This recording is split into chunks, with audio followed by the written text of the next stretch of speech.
This video will demonstrate how to pick up the running thread bumps when working a tubular cast on, where several rows of stockinette stitches are prepared with half of the number of stitches desired, plus 1. In this swatch, I want to finally have 20 stitches for a single rib pattern. I used a contrasting color of waste yarn and cast on 11 stitches. That's half the number of my desired 20 plus 1. The waste yarn is cotton and it will be removed later. After the bumps are picked up and worked, I will have 21 stitches on the needle. There's 11 stitches on the needle now, and there are 10 stitches available to be picked up. What we pick up are the bumps that are at the bottom of the stitches. And if you look down here where the waste yarn meets the project yarn, you'll see the running thread bumps that are actually between the stitches. And there's 1, 2, 3, 4, 5, 6, 7, 8, 9, and 10. For that reason, 11 and 10 is going to give me 21. If I want 20 stitches on my needle, ultimately I'm going to have to decrease somewhere. We'll talk about that later. More about the running stitches. If you look on the other side of the fabric, you'll see the stitch columns, the knit stitch columns, and if you pull a knit stitch column apart, you'll see bars between them. Those are the running threads. And what we want to pick up is the very bottom running thread between the first row of stitches worked with the project yarn. And so those look like bumps on the other side of the work. So to pick those up, we purl the first stitch on the needle. And then we want to find our first running bump, which is right there. Now I like to go in with my right needle. I like to go in from the top and pick it up and put it on the needle and then knit it. You might find another way that's easier for you. The action is purl the stitch on the needle, go down and find the running bump.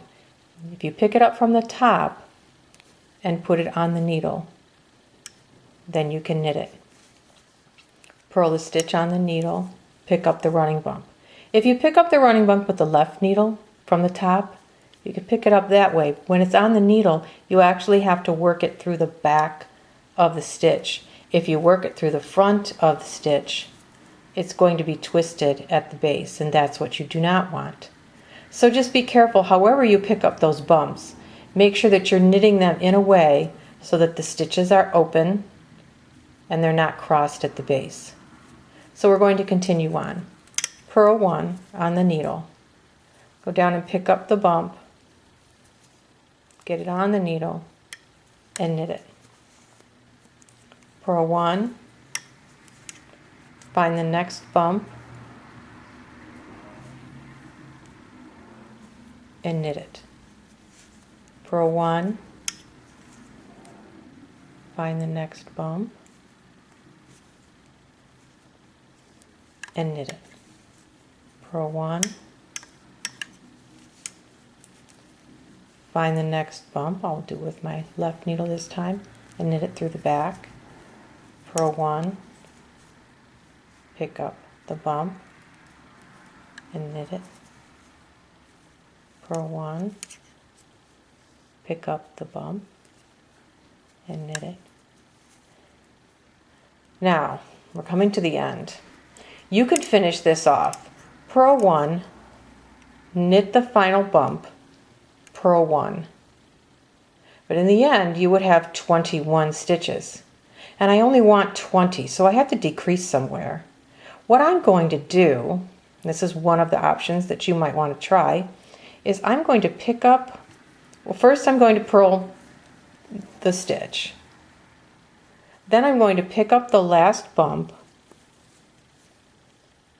I'm going to get it on my needle properly. And then I'm going to knit it together with the last stitch on the needle.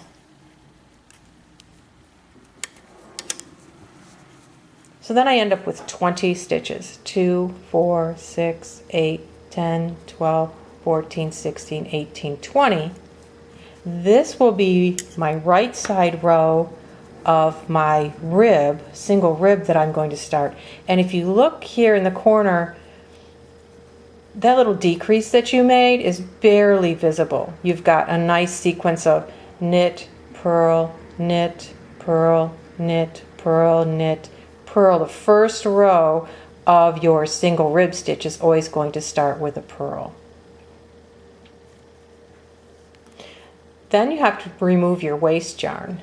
After you've done your pickup row, you can remove your waste yarn. And you do that by unraveling it, whatever works best for you to get rid of it. You can snip it with a pair of scissors and pull out the short ends. I have a pair of scissors here, so if you carefully just snip in places, then you can start to pull some of that stuff out.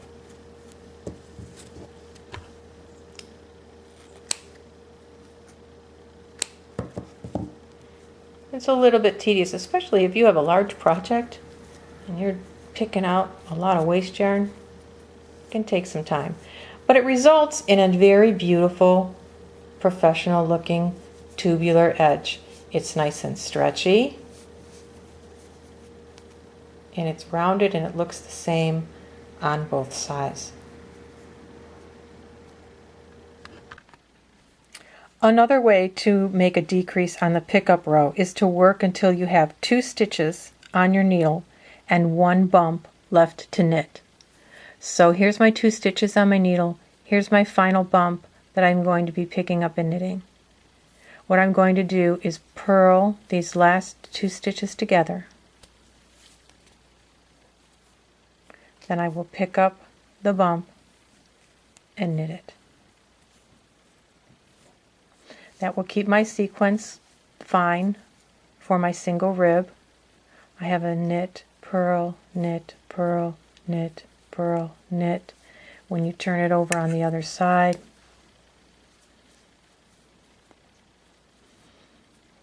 you'll have a purl, knit, purl, knit, purl, knit, and so on.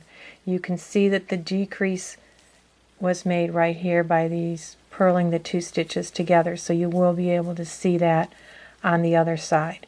But that's one way that you can get your stitches down to the number that you need.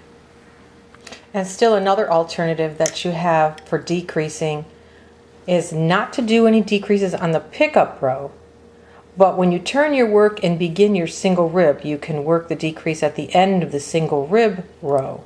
So I'm working the single rib here, and it's a sequence of knit and purl, and I'm going to work it all the way to the end until I have 2 stitches left on the needle. And then I'll work the last 2 stitches together. You will see this most often. If they're talking about decreases, you'd see this in sources. So I had a knit, purl, knit. The next sequence would be purl. So I would purl 2 together. And that takes me down to my 20 stitches. 2, 4, 6, 8, 10, 12, 14, 16, 18, 20.